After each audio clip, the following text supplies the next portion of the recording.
국내에 계신 스픽스 구독자 여러분 안녕하세요. 오창익입니다. 금요일 오후 2시 그리고 11월 25일 이재명 대표에 대한 1심 선고가 내려집니다. 많은 사람이 긴장감을 갖고 지켜보고 있습니다.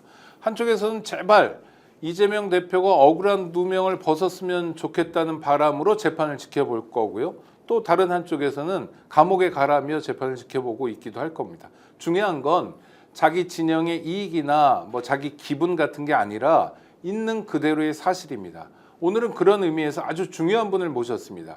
이재명 대표의 공판을 빠뜨리지 않고 직접 참석해서 일일이 모니터해온 분입니다. 여러분도 잘 아시는 분이죠. 빨간 아재 박효석 대표 스튜디오에 모셨습니다. 어서 오십시오. 안녕하십니까. 네. 스픽스 시청자 여러분 안녕하십니까. 빨간 아재입니다. 네. 많이 받은 질문이지만 왜 빨간 아재인지 지금 빨간색은 하나도 없는데요. 네. 그 레드 컴플렉스라는 게 있었잖아요. 네. 지금도 있죠. 네. 70년째입니다. 아, 좀 정면으로 맞서자라는 측면이 있었고요. 제가 한 20년 동안 이제 방송사에서 근무를 하다가 퇴사하고 유튜브 방송을 하겠노라고 마음을 먹었는데 얘기를 하다 보면 누군가 와서 보나마나 이제 빨갱이라고 할 거예요. 그러니까 오른쪽 끝에 있는 사람들 입장에서는 자기보다 왼쪽에 있는 사람들 전부 빨갱이 취급을 하니까 나쁘지 않겠다. 그럼 내가 그냥 스스로 누군가 욕하기 전에 이름을 빨간 아재라고 짓자. 그렇게 마음을 먹었었어요. 아이고 대단하시네.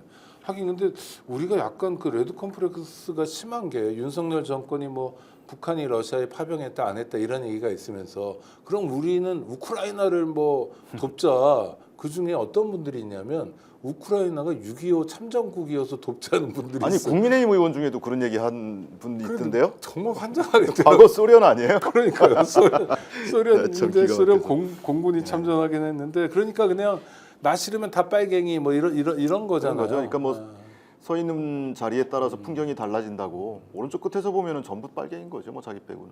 그러니까요. 참. 근데 이재명 대표의 재판을 지금 전부 가서 보고 계시는 거죠? 방청권에 탈락하는 경우가 가끔 있습니다. 지난주 금요일은 방청권 응모에서 탈락해서 방청을 못한 적도 있고요. 네. 그러니까 어쩔 수 없는 경우는 네, 빼고. 예. 그 경우에 외에는 이제 다 방청을 하고 있죠. 왜 그런 일을 하겠다고 생각하셨어요? 처음부터 의도했던 건 아니고요. 실은 제가 그냥 시민의 입장으로 법정에 가서 방청을 하자라고 마음 먹었던 것은 이재명 대표 사건 이전에 2019년부터 시작됐던 정경심 교수, 조국 대표, 그 당시는 조국 전 장관 사건을 방청을 하기 시작했죠. 그러니까 저도 기자 생활하면서 법정 공판 취재를 좀 많이 하는 편이었어요. 다른 기자들에 비해서. 근데 그때는 많이 느끼지 못했는데 2019년에 홍수같이 쏟아지던 그 언론 보도를 보면서 당사자들은 구체적으로는 말을 들을 기회가 없지만 자기는 억울하다고 항변을 하고 있는데 기자가 아닌 일반 시민이 그들의 얘기를 들을 수 있는 유일한 공간은 법정이잖아요. 직접 가서 한번 듣고 싶었습니다. 실제 들어가서 들어보니 언론에 보도됐던 것 그리고 검찰이 알렸던 것과는 상당히 다른 사실들이 확인이 됐었고 그 과정에서 검찰이 수사하는 과정에서 어떻게 사건을 비틀고 왜곡하는지를 법정에서 일단을 볼 수가 있었거든요. 그래서 그 뒤로 계속 그 사건 팔로우를 해오고 있었고 연장선상에서 조국 대표 사건이 끝나갈 무렵에 이재명 대표 이전에 김용 전 부원장, 정진상 전 실장 연관 사건이잖아요. 그 사건들 이제 재판이 시작되면서 주변 분들이 그 재판도 좀 챙겨보고 얘기 좀 해달라라는 분들이 많았어요. 그러니까 유튜브를 시청하시는 분들이요? 그렇죠. 예. 그래서 이렇게 저렇게 아름아름 그런 분들이 많았고 이 사건도 한번 좀 챙겨봐야 되겠구나. 나중에 이것이 이재명 대표하고 또 연결되는 사건이기 때문에 그래서 김용 전 부원장, 정진상 전 실장 사건을 방청하기 시작해서 그 이후에 대선 끝나고 이제 이재명 대표는 기소가 됐잖아요. 그 사건까지 쭉 이렇게 계속 이어서 보게 됐습니다. 그러면 상당히 오랫동안 방청을 일삼아 하신 거잖아요. 일로. 그렇죠. 예. 지금 댁이 어디시죠? 충남 천안입니다. 그럼 천안에서 적어도 서초동까지 오셔서 예. 그렇죠?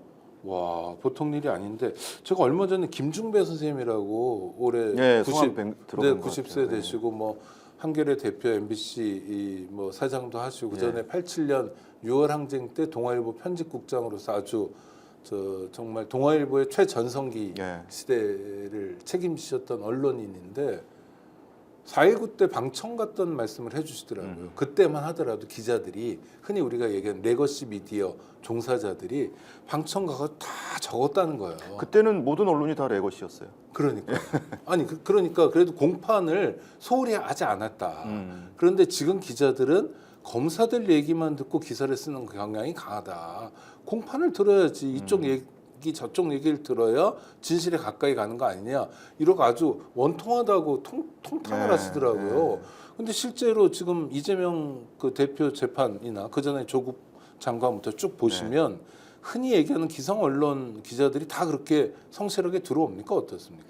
그러니까 그 양측면이 다 있는 것 같아요. 네. 미디어 환경도 변했고 기자들의 이 일하는 스타일도 변한 것 같은데요.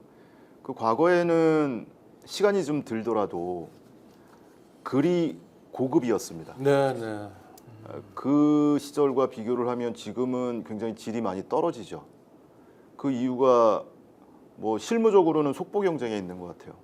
그러니까 인터넷에 다른 기자보다 1분 1초라도 빨리 기사를 출고하기 위해서 그냥 기자들이 쓰는 용어로 야마 하나만 빨리 잡아서 제목 달고 심지어는 그 내용에 대한 검증이나 분석 없더라도 누군가 얘기한 것을 그대로 따옴표 쳐서 옮겨놓는 그것이 언론 보도가 되는 이런 속보 경쟁에 살다 보니까 기자들이 깊이 있는 기사보다는 그냥 섹시한 제목 여기에 좀 치중하는 측면이 있는 것 같고 마찬가지 맥락에서 법정에서도 사실 하루 종일 방청 재판을 하는데 그 내용을 다 듣고 공소 사실과 대조를 해가면서 어떤 증언의 어떤 증인의 어떤 증언이 허점이 있는지 사실에 부합하는지 또는 새로운 사실을 드러내는지를 분석을 해서 기사를 쓰기에는 너무 고달픈 거죠.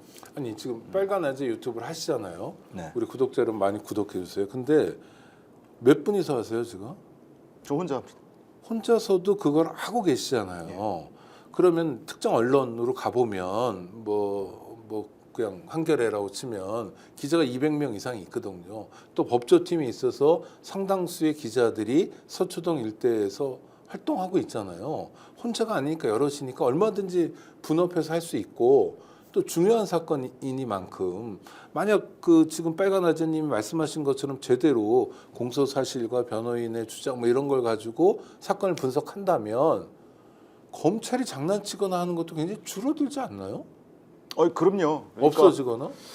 예전에 박태웅 의장께서 그런 말씀을 하셨던가요? 뭐 방송에서 이 한겨레 출신 기자입니다. 언론의 한겨레 위기일 출신. 수도 있지만 네. 오히려 생각하기에 따라서는 기회일 수도 있다. 이런 척박한 언론 환경 속에서 어느 한 언론사가 우리는 이제 검찰의 목소리에 귀를 열기보다는 피고인과 변호인의 이야기에 더 귀를 기울여 보겠다라고 선언을 하고 그런 방향으로 취재하고 보도를 한다면 굉장히 많은 시민들의 박수를 받을 수 있을 것이다라는 취지로 얘기를 들은 적이 있거든요. 지금도 여전히 그 유효한 얘기라고 생각을 하고요. 그리고 이 법조 기자단의 풍토가 굉장히 폐쇄적이고 그렇거든요.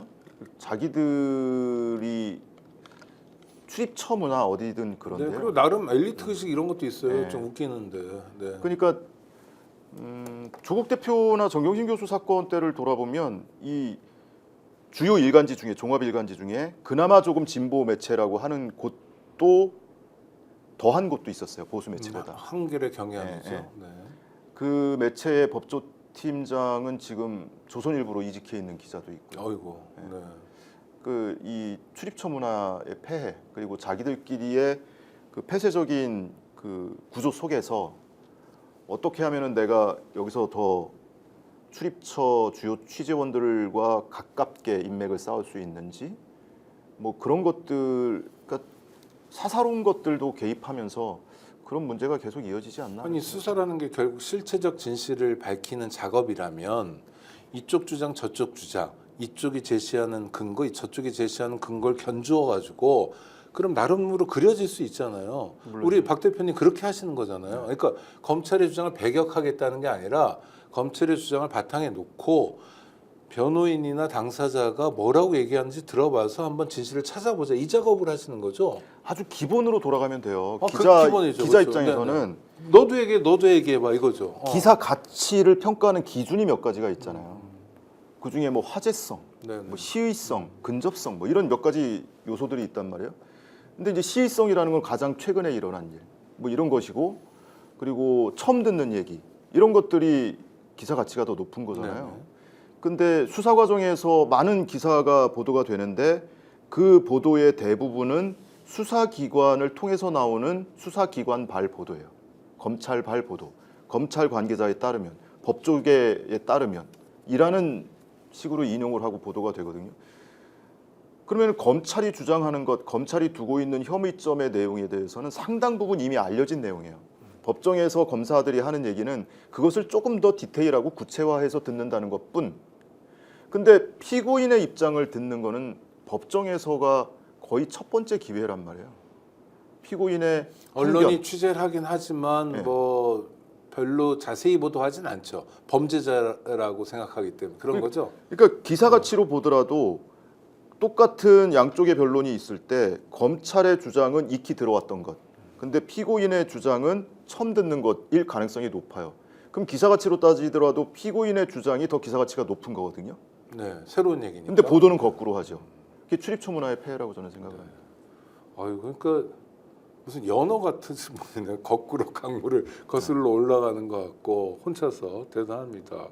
자, 그러면 이제 공판 선고가 얼마 안 남았으니까 이재명 대표요. 네, 첫 번째가 내일 모레 선거법인데 전망은 어떻게 하세요? 유무죄에 대한 전망 네, 말씀이시죠? 네, 유무죄든 뭐 양형이든 네, 형의 양이든. 네. 전망은 감히 못 하겠고요. 아, 그래요? 그냥 네가 볼 때는 어떠냐라고 물으신다면 그러니까요. 무죄입니다. 근데 대표님 보시기에 어떠냐? 무죄예요. 무죄. 왜 무죄예요? 선거법 사건은 법리적으로 봐도 그렇고 사실관계로 봐도 그래요. 어제 이건태 의원께서 나와서 네네. 방송하신 거 저도 봤는데 충실히 좀 말씀을 해주셔서 제가 무슨 말을 보탤 수 있을까 싶기는 한데, 뭐 김문기를 몰랐다, 그것이 뭐 인식에 관한 것이고 행위에 관한 것이 아니다라는 얘기는 뭐 귀가 따갑게 여기저기서 말씀들 많이 하셨고. 아니 그러니까 공판을 모니터하신 입장에서는 그게 다 공판 과정에서 나왔던 변호인들의 주장이고 지적이고 그랬던 거죠. 물론입니다. 네. 근데 검사 입장에선 이래요. 김문기를 알았냐 몰랐냐를 재단하기 위해서 나중에는 이제 교유 행위를 했다고 네네. 했는데, 그럼 과거부터 김문기 씨와 이재명 대표와의 접점이 얼마나 깊고 넓었냐를 파고들었단 말이에요. 그걸 위해서 많은 증인들을 세웠어요. 내가 듣기로는 고 김문기 씨가 옛날에 시장한테 들어가가지고 직접 보고도 했다고 그랬어, 통화도 했다고 그랬어, 뭐 이런 얘기들을 꺼내 든단 말이죠. 그 중에 시점상으로 가장 첫 번째 접촉이 있었다는 것이 2009년이었던가요? 2009년에 시장 되기 전이에요. 그때는 변호사 시절이죠. 2009년에 리모델링 관련한 이제 세미나에 참석한 사진이 있어요. 그걸 검찰이 이재명 대표 블로그에서 그 사진을 찾아서 이렇게 3명이 앉아 있는 사진을 잘라서 증거로 제출했습니다. 네네. 이재명, 김용, 김문기 3명이 앉아 있는 사진이에요. 그 사진만 보면 굉장히 좀 저거는 친밀감이 꽤 있어 보이는데 이렇게 느낄 수도 그러네요. 있거든요. 또 김영 부원장까지 같이 있는 그럼요. 자리라면. 김용 부원장은 나중에 최측근이 됐고 네네. 지금 또 재판을 받고 있는 네. 당사자죠. 그런데 실제 그 사진의 원본을 보면 한 8명이 일렬로 앉아서 앞에 플로어를 바라보고 하는 세미나 자리였어요. 제가 최근에 아마 오창익 국장님 민주당 간담회 때도 뵀는데 그 자리에서도 그런 말씀 드린 적이 있을 거예요. 한 8명이 한 일렬로 앉아 있었잖아요. 그 자리에서도. 여기서 처음 뵙는 분들, 제가 13년 뒤에 누가 인사를 하면은 죄송하다, 미리 사과드린다, 나 기억 못한다. 기억할 수 없는 자리인데 기억할 수밖에 없는 자리인 것처럼 사진을 잘라서 증거를 갖다 원본 그대로 제출해야지, 그렇게 캡처해가지고 제출하는 거는 그 증거 조작이잖아요. 네. 사건 조작, 증거 조작. 예. 그런 식으로 하고, 그리고 뭐 2015년에 호주 뉴질랜드 출장을 갈 때 이재명 시장이 출장자 명단을 보고받고 결재를 했다고 했는데 문서 2장을 내보인 거예요. 참고인 조사를 받으면서 이재명 대표의 사인이 있는 표지, 공문 표지, 그리고 그 속지에 고 김문기 씨의 이름이 적혀 있는 이거를 제시하면서 성남시 당시 공무원에게 이렇게 결제를 하고 호주 출장을 같이 갔다 왔어라고 하니 그 사람은 그러면은 모를 리 없겠네요. 이렇게 답변하지 않겠습니까? 그런데 그 이른바 표지가리, 공문 표지가리라고 하는 거예요. 검찰은 이제 둘러댈 요량으로 그렇게 장치를 해놨어요. 뭐냐면 그 화면이 공문 2장이 딱 나와 있는 화면이 모 방송사의 보도 화면이에요. 그거를 캡처해서 봐봐 이렇게 공문이 나와 있어 하고 참고인 진술을 받은 거거든요. 근데 검찰이 그 공문 원본을 안 가지고 있을까요? 성남시를 샅샅이 압수수색을 해서 모든 공문을 다 털어갔는데 그 공문만 없었을까요? 검찰이 가지고 있으면서 일부러 그렇게 공문이 한 화면에 나와 있는 결제본이 있는 그 공문이 마치 사실인 것처럼 참고인에게 제시를 하고 진술 조서를 받은 거거든요. 그건 진술 왜곡한 거죠. 진술 조작한 거죠. 그 참고인이 나중에 법정에 증인으로 출석을 했어요. 근데 법정에 출석을 해서 오락가락합니다. 본인이 이미 진술해 놓은 진술 조서가 있잖아요. 그러니까 중간에 그거를 부인해요.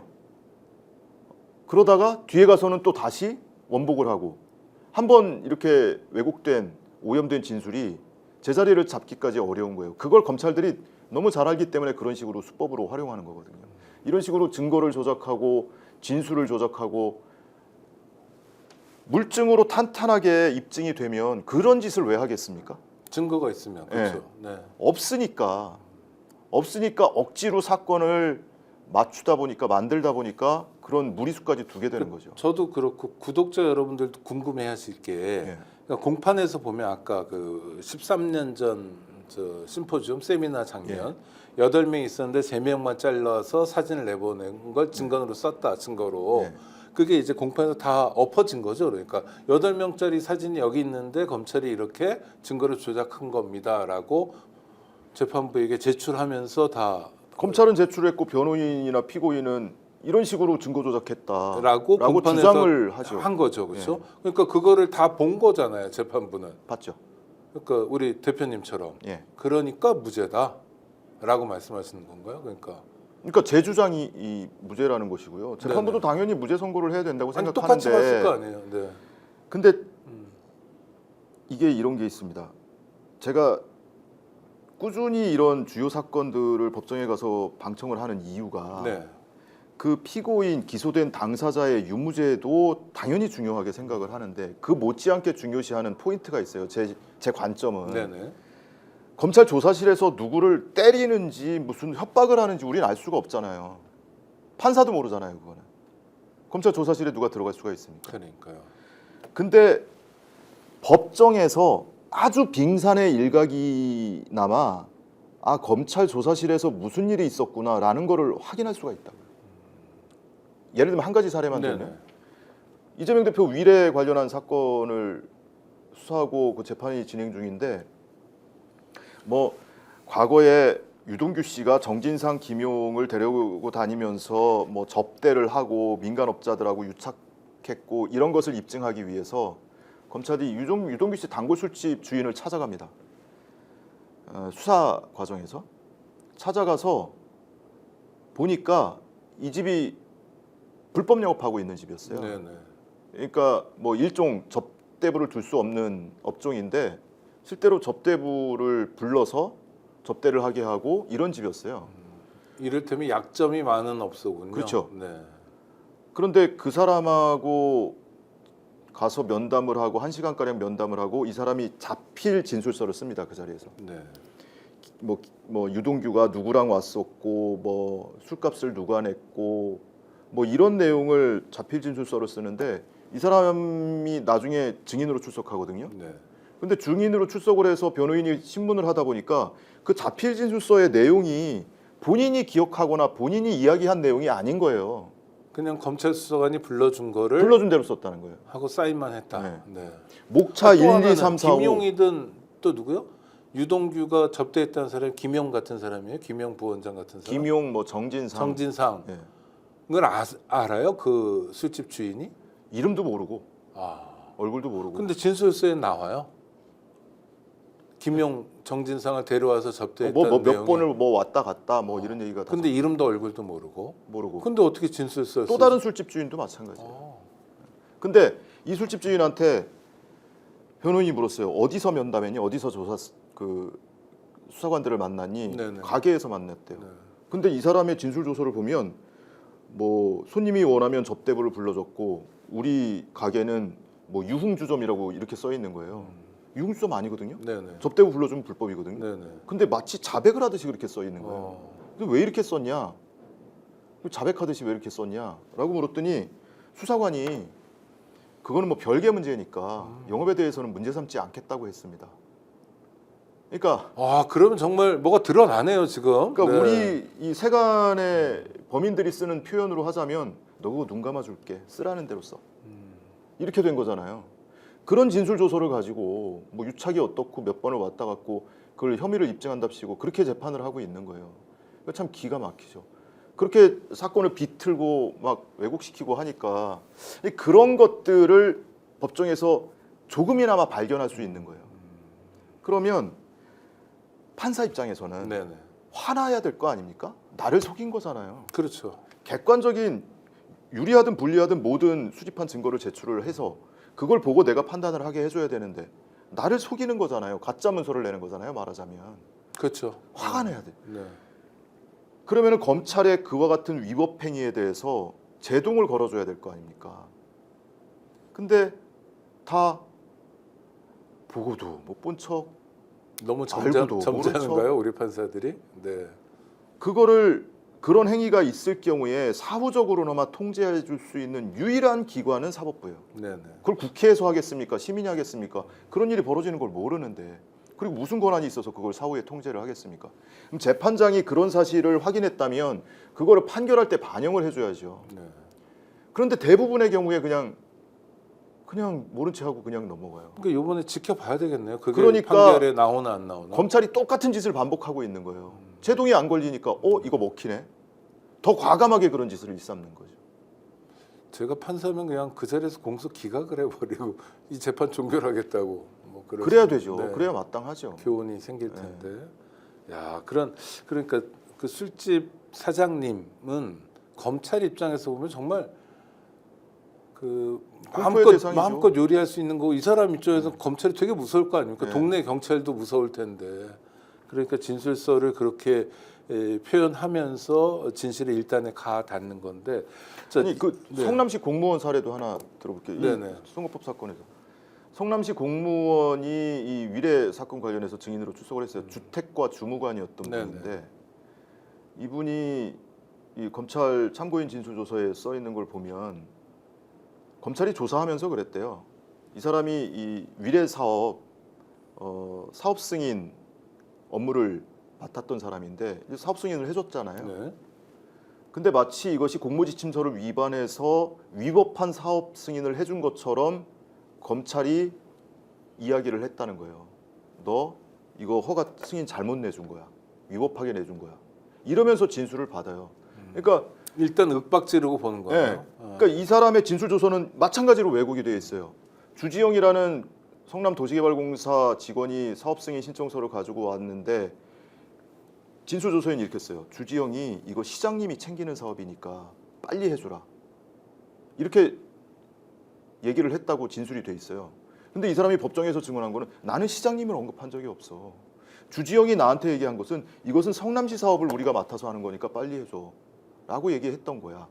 이런 식으로 몇 단계가 이렇게 왜곡이 돼 있는 거예요. 그러니 검찰이 그렇게 써요. 이 사람이 진술을 했든 안 썼든 안 했든 그 참고인 진술조서라는 거는 참고인이 쓰는 게 아니고 검찰이 쓰는 거잖아요. 네. 나중에 확인해보고 야 네가 얘기한 대로 써있지 사인해 네. 이거잖아요. 근데 이 사람이 이거 내가 이렇게 얘기 안 했습니다 하고 수정할 용기를 내겠습니까? 잔뜩 쫄게 만들어 놓고 위법하게 보통의 공무원들은 그렇게 하기 힘들 거예요. 네. 아마 그렇죠. 네. 그런 식으로 또 와서 뭘 털지 모르니까 위축돼 있고. 네, 그런 사례가 한두 가지가 아니에요.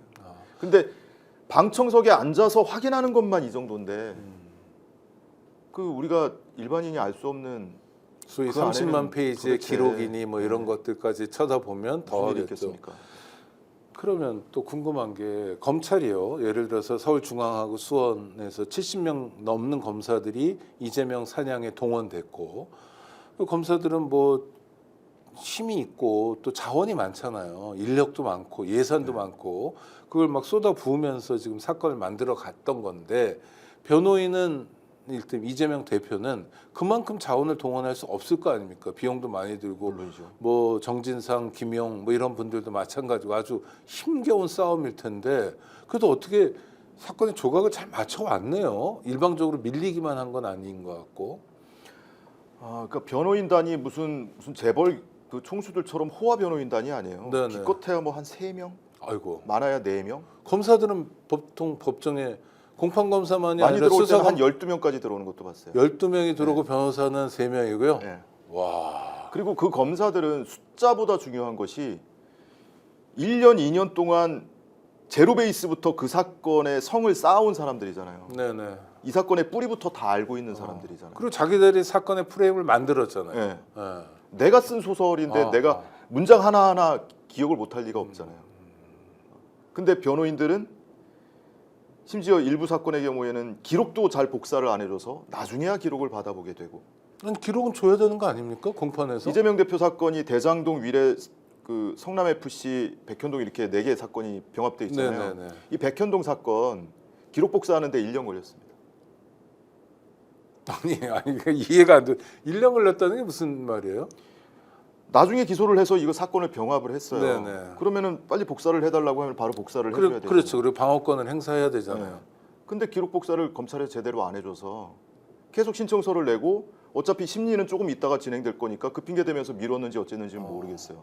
근데 그 수사 기록을 또는 증거 기록을 빨리 복사를 해서 검토를 하다 보면 다른 건과 연관돼 있는 증거도 나올 수 있잖아요. 그렇죠. 허점도 보이고. 네. 예. 그런 것들을 발견할까봐 그러는 것인지 기록 복사를 제대로 안 해줘서 뒤늦게 받게 되는 경우도 있고 그러면 그때서야 변호인 서너 명이 그걸 분석하고 변론 계획을 세우고 하는 거거든요. 그러니까 뭐 이거를 기울어진 운동장이라고 하기에는 너무 얌전한 표현인 것 네, 같고요. 그러네요. 네. 아니 그거는 그 피고인의 방어권을 원천적으로 봉쇄해 버리는 거거든요. 굉장히 불이익한 예. 결과를 낳게 되는 거죠. 와. 그리고 기록 양도 방대하고 네. 뭐 복사하는데 어떤 사건 1,000만 원 들고 뭐 그랬다면서요? 네, 뭐 그렇다고 그래요. 뭐 야. 몇십만 페이지 뭐 이렇게 된다고 하니까 읽지도 못할 거 아니에요. 다 이거 예를 들어서 예. 10만 쪽을 이렇게 싸놓고 아니 그러니까 10만 쪽 어디다 갖다 놔요 그거? 몇 달 동안 읽었다고 치자고요. 예. 앞에 거 기억나겠습니까? 그러니까요.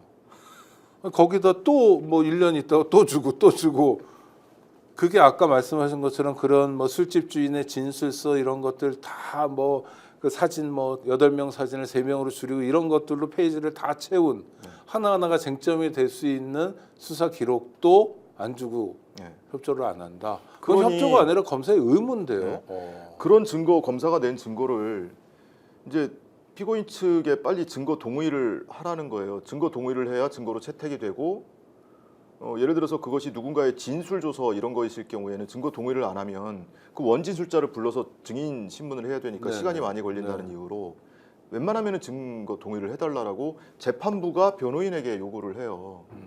근데 여느 사건도 아니고 이 법정에서 확인된 것만 해도 이렇게 진술이나 증거를 왜곡시킨 경우가 눈에 띄는데 어떤 증거를 쉽게 동의를 할 수가 있겠습니까? 증거 동의도 쉽게 못 하는 거예요. 근데 그런 변호인에게 웬만하면은 동의해달라고 재판장이 이렇게 지휘하는 거는 저는 아니라고 그리고 여당이나 보수 언론에서는 계속 이재명 대표를 뭐 특혜 주냐, 재판을 왜 이렇게 끄냐, 빨리빨리 속전속결을 해라 이렇게 압박도 하고요. 네. 판사는 압박당하는 느낌도 좀 있습니까? 특히 25일 선고가 예정돼 있는 위증교사 네네. 사건 재판부 그 재판부가 대장동 위례 사건 맡고 있는 같은 재판부예요. 네, 김아무개 네. 판사. 네. 그 재판부의 경우에는 이 뭐 국민의힘이라든지 또는 보수 언론 또는 이 대법원 내 네. 기류에 법원 상당한 행정처. 눈치를 보는 것 같아요. 왜냐하면은 말씀하신 대로 재판 지연 뭐 이 얘기 계속 나오고 마치 그것이 피고인에게 책임이 전적으로 있는 것처럼 그 대법원장도 취임하면서 일성이 재판 지연 문제 해소하겠다라는 거였잖아요. 그러니까 재판 지연을 해소하겠다라는 명분으로 피고인에게 가혹한 요구를 하는 거예요. 그러니까 그런 게 대법원장의 말, 조선일보의 사설로 실리면 그 다음에 공판에 가보면 아, 저 판사가 영향을 받는구나. 적어도 저렇게 언급하는구나. 재판 진행을 이렇게 좀 바꿔가는구나라는 게 보이죠? 아, 네. 그럼 안 되는데요. 사실은 독립된 재판부에서 흔들림 없이 가야 되는데 보수 언론의 사설이나 여당의 요구에 흔들리기 시작하면 위험해질 수가 있거든요. 그러니까 재판 지연 책임을 마치 이재명 대표나 또는 네. 다른 피고인에게 전적으로 있는 것처럼 언론이 계속 공격을 하는데 가장 전적인 재판 지연 사례를 보면요. 그 며칠 전에 그 검사 퇴정시킨 그 성남 FC 사건. 네네. 그 사건 검사가 신청한 증인이 478명입니다. 와. 그게 성남 FC를 통해서 뭐 삼자 뇌물 받았다는 네. 그거죠? 478명을 증인 신문하려면요. 네. 하루에 3명씩을 해도 5년 4개월이 걸리고요. 하루에 2명씩 하면 8년이 넘게 걸립니다. 그냥 평생 재판만 받다 죽어라는 것도 아니고 뭐. 지금 그 재판 2년 이상 네, 했거든요. 네, 네. 그러면 10년 해야 돼요. 1심만. 아니 그러면 세상에 이런 재판 지연이 어디 있습니까? 이재명 성남시장이 뇌물을 받은 거잖아요. 삼자를 통해서 보통 삼자 그게 뇌물, 검찰 주장이죠. 예, 삼자 뇌물이라는 게 보통 무슨 뭐 동생이나 조카나 뭐 내연녀 이런 게 아니라 결국 성남시에 돈을 내라는 게 삼자 뇌물이라는 성남 거죠. FC에 그렇죠. 광고료 집행한 거죠. 그렇죠. 그러니까 그게 삼자 뇌물이라는 거잖아요. 네. 그러니까 저는 법리적으로 성립이 안 되는 사건 같은데 성립이 안 되는 걸 만들어 가려다 보니까 478명이나 되는 증인을 부르겠다. 대부분 이 사람들은 공무원들입니까? 공무원들이 상당 부분 있고요. 기업인 관계자들, 성남 FC 관계자 뭐 이런 사람들. 그러니까 검찰 입장에서는 좀 포획할 만한 사람들. 그러니까 실제로 네. 478명을 진짜 증인 다 신문을 부르지 하겠다라는 않을지. 네. 의지는 아닐 거예요. 네, 네, 네. 다른 의도가 있겠죠. 그 다른 의도가 뭔지에 대해서 뭐 두세 가지 갈래가 있는데 네. 또 오늘은 뭐 그게 주제는 아니고 그런 식으로 셀 수도 없이 많은 증인들을 신청을 해놓고 그냥 산술적으로 따져보면은 1심만 10년이 걸리는 재판을 입증 계획을 제출해놓은 검사들이 누구 보고 뭐 재판 지연 책임이 피고인에게 있다라는 얘기를 할 자격이 있는가? 언론도 그거를 좀 객관적으로 봐줘야 될 거 아닙니까? 그 검사들한테 재판 지연하고 있다고 누가 보도하는 기사 한 줄이라도 보셨어요? 네. 그런 기사 안 나오잖아요. 그러니까 정말 뭐 법정도 기울어져 있고 기울어진 운동장이라는 표현도 과할 정도로 언론 지형도 그런 거 아닙니까, 그렇죠? 물론이죠. 일방적으로 검사들이 원하는 프레임 속에서만 이야기가 나오고 피고인은 뭐 그 안에 정말 그야말로 포획된 존재로서 이재명 대표 25일 날 위증교사는 어떻게 전망하세요? 선고는 그것도 역시 무죄라고 보시는 거예요? 저는 선거법 사건과 위증교사 사건이 이달에 연달아 선고가 있는데 네. 상대적으로 위증교사 사건이 더 마음이 안 놓입니다. 왜요? 두 가지 측면인데요. 하나는 그 사건의 공동 피고인이 김진성이라는 사람이에요. 네네. 내가 위증했습니다. 그러니까 국민의힘 계열의 성남시장이었던 김병량 시장의 수행비서. 아니요, 김병량 시장 국민의 계열 아니고요. 당시에 새정치국민회의인가 민주당 계열이었습니다. 네네네. 근데 이제 그게 2002년의 일이니까 이재명 당시 변호사는 뭐 여야 가리지 않고 지자체장이 비리 의혹이 있으면 그걸 파헤치고 네네. 고발하고 이런 시민운동을 했던 거죠. 그 사람의 수행비서입니다. 네네. 네. 근데 그 사람이 이재명 경기도지사가 위증을 해달라고 교사했던 상대방이고 예. 이 사람도 그 사건의 피고인으로 법정에 출석하고 있는 예. 거고요. 네. 그리고 증인으로 증언을 하게 됐고요. 네네네. 근데 뭐가 걱정되세요? 그 사람이 말하자면은 내가 이재명 요청을 받고 이런 식으로 진술해달라는 취지로 이해를 하고 사실과 다른 증언했어요. 말하자면 위증 교사 사실을 인정을 하는 거예요, 그 사람이. 아니 그런데 그거 위증 교사가 있었다는 게 뭐 30분인가 뭐 통화했다는 녹취록에 근거한 거잖아요. 네. 그 녹취록에 보면 뭐 사실대로 얘기해 달라는 게 반복적이고 그 녹취록은 누구나 검색만 하면 볼 수 있잖아요. 네. 근데 그게 어떻게 위증 교사가 됐죠? 그러니까 궁금한 게. 3, 40분 동안 사람이 통화를 통해서 나눈 대화의 양은 네. 굉장히 방대할 거 아닙니까? 네네네. 검찰이 그 중에 일부 대목을 뽑아서 뭐 사실 뭐 예컨대 이런 거죠.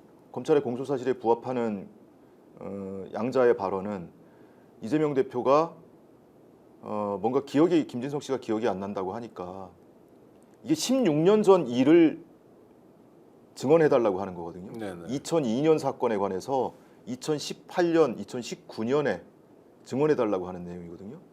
17년이 지났으니까 잘 기억이 안 날 거 아닙니까? 그렇죠. 당연히. 기억 좀 떠올려봐. 나는 당사자니까 조금 더 기억이 선명한데 너는 기억이 안 난다고 하니 그러면은 그 당시에 우리가 법원에 제출했던 변론유지서 보내줄게. 이거 한번 읽어보고 기억도 좀 떠올려보고 그리고 또 얘기하자. 그게 불법이에요? 예, 그러면서 변론유지서 보내준다고 하니까 이 김진성 씨가 그럼 제가 그거 읽어보고 거기에 맞춰서 뭐 이런 식으로 얘기를 해요. 검찰이 이런 걸 가지고 이거 봐 위증을 수락한 거잖아 이렇게 주장을 하죠. 근데 그 바로 뒤에 이재명 대표의 발언은 아니 이 사람 이렇게 하면은 위험하겠다 싶었나 봐요. 오해하겠다 싶었나 봐요. 아니 안 본 거 뭐 그런 건 얘기할 필요 없고 그냥 기억을 좀 떠올려 봐달라고 있는 그대로 얘기해 봐달라고 이런 식으로 뒤에 얘기를 하거든요. 그러니까 위법이 아니잖아요. 위법 사항이 없잖아요. 예. 그러니까 내가 제시하는 대로 너는 진술해 줘라고 얘기한 게 아니라 기억을 떠올리기 위해서 진술을 한번 봐줘. 그렇다고. 근데 김진성 씨는 그러죠. 네. 검찰과 김진성 씨는 그것은 추임새에 지나지 않았어. 나중에 문제될까 봐 일부러 끼워 넣은 뭐디냐. 이렇게 주장을 하고 있는 거죠. 근데 지금 변호인단이 12번이라고 하잖아요. 네. 사실대로 네. 진술해달라는 취지의 얘기를 12번 했다. 제가 세보니까 16번이던데요. 아 그래요. 네. 하여튼 많이 했다는 거잖아요. 엄청나게 네. 많이 했어요. 아니 그러니까 건이 안 되잖아요. 건이 안 되는데도 마음을 완전히 놓긴 어렵다. 김진석 씨가 본인이 위증했다라고 지금 주장을 하고 있으니까. 본인 처벌 받겠다는 거죠. 예. 그분도 일종의 검찰에 포획된 사람 같은 거죠. 이화영 씨가 같은 게 그랬구나. 아니고 포획된 사람이에요. 네. 이 위증교사 사건은 그 사람 입장에서는 굉장히 가벼운 사건이에요. 뭐 다른 무슨 뭐 사기 내지는 무슨 뭐 뇌물 알선수재 이런 사건들이 있어요. 네. 이 사람이 수사받거나 하는 사건이 여러 건이 있는데 한 사건의 경우에는 경찰이 수사를 해서 혐의가 인정된다고 기소를 해달라고 검찰로 송치를 했어요. 근데 검찰이 그냥 무혐의 처분을 해버립니다. 네. 한번 소환 조사도 없이. 또 뭐 백현동 관련 사건의 경우에는 공범이 기소가 돼서 재판을 받고 있어요. 이미 유죄 판결도 받았고. 근데 이 사람은 기소를 미루고 있어요. 뭐 이런 사건이 몇 건이 있단 말이에요. 그러면 내가 검찰한테 밉보이면 언제든 나를 기소하고 나한테 세게 구형을 하고 할 수 있는 궁박한 처지에 있잖아요. 포획된 사람인 거죠. 그러니까 궁박한 처지에 있다는 게 공판장에서도 나왔습니까, 변호인들? 변호인이 주장했죠. 그럼 그런 판사는 그걸 사정이 들었을 거 아닙니까, 그렇죠? 들었고요. 그럼 그게 더 이재명 반영이 돼야죠. 피고인에게는 유리한 정황이잖아요. 처음에 이 사람이 진술할 때는 나 위증하지 않았다라고 진술을 했다는 거예요. 진술도 번복하고. 네. 번복된 이유가 무엇이냐를 살필 때 이 사람의 처지가 궁박한 사정이 있었느냐, 다른 수사나 기소된 사건이 있었느냐를 판단 기준으로 삼아야 되는 거거든요. 근데 그런 판단으로 보면 이 사람이 번복 진술한 것이 자신의 궁박한 처지를 검찰이 이용해서 내가 이 사건은 상대적으로 가벼운 사건이니까 이걸로 싸게 막자. 이렇게 마음 먹을 수 있는. 아니 그러니까 12번이든 16번이든 간에 사실대로 말해달라고 했던 것을 30분 통화 중에 검찰은 간단하게 다 취임새라는 거 아니에요? 난 그렇게 네. 느끼지 않았다라는 거다. 그거는 억측이고 그거는 정말 상상의 나래를 마음껏 펼친 거 아닙니까? 2분에 한 번씩 추임새를 넣게 되는 거죠, 그럼.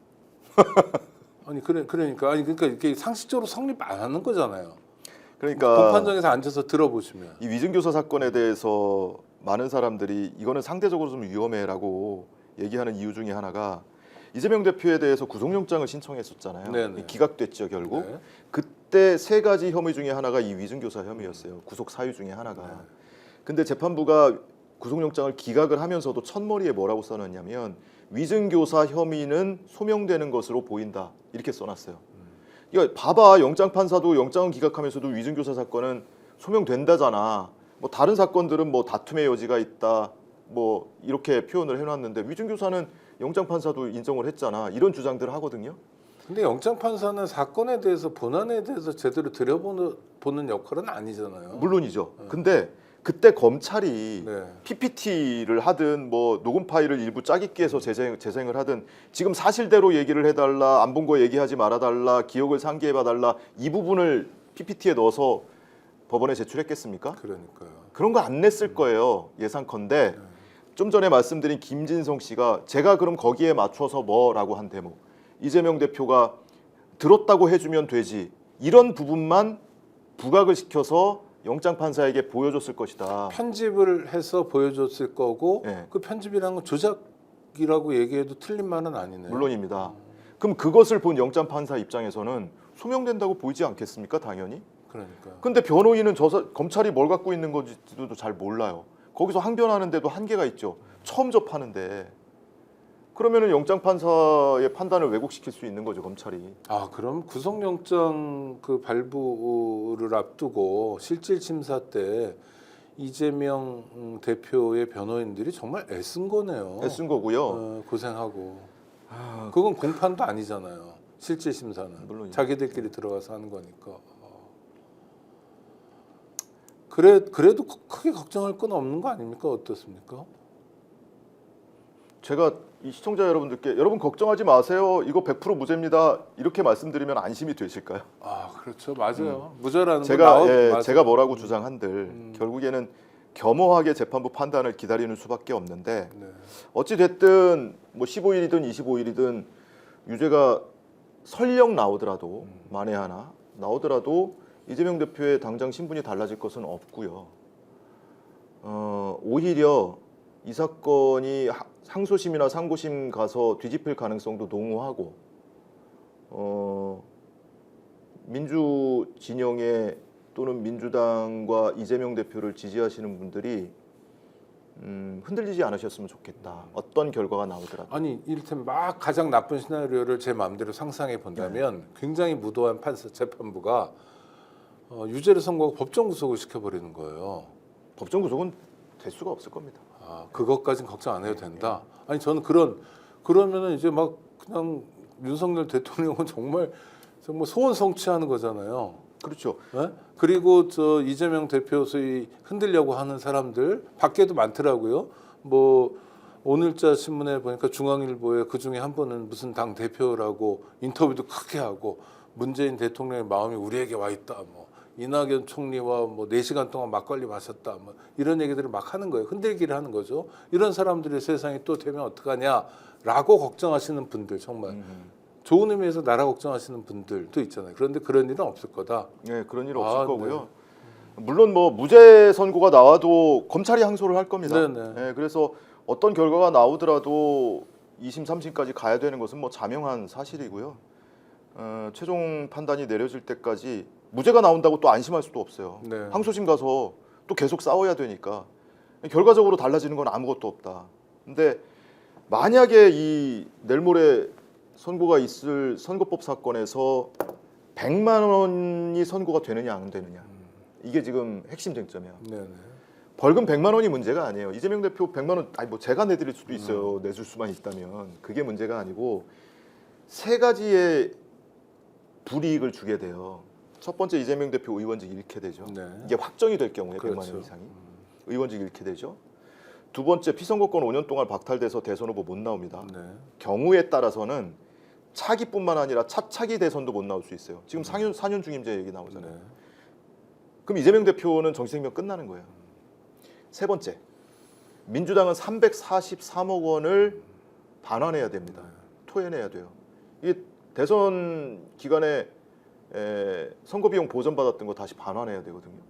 과연 김문기 내가 시상시설에 개인적으로 몰랐어 라고 얘기한 것, 백현동 식품연구원 용도 변경해 준 거는 그 당시에 국토부하고 정부에서 계속 압박을 해서 뭐 직무유기 이런 걸로 문제 삼겠다고 해서 그래서 내가 나중에 이런 저런 절차를 거쳐서 해준 거야.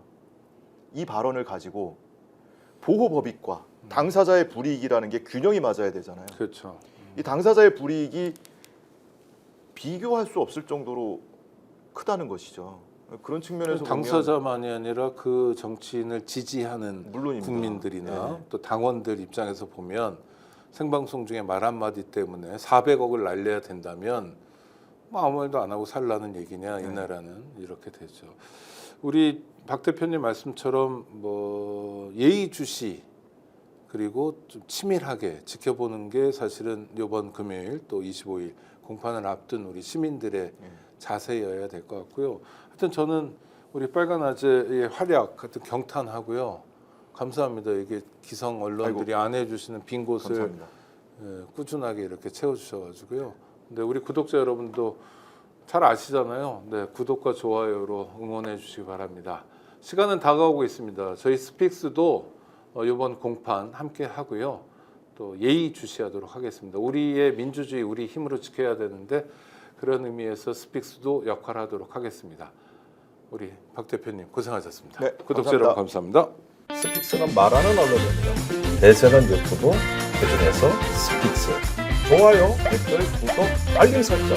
여러분이 저희를 사랑해 주시고 우리가 여러분을 사랑하는 4가지 방법입니다.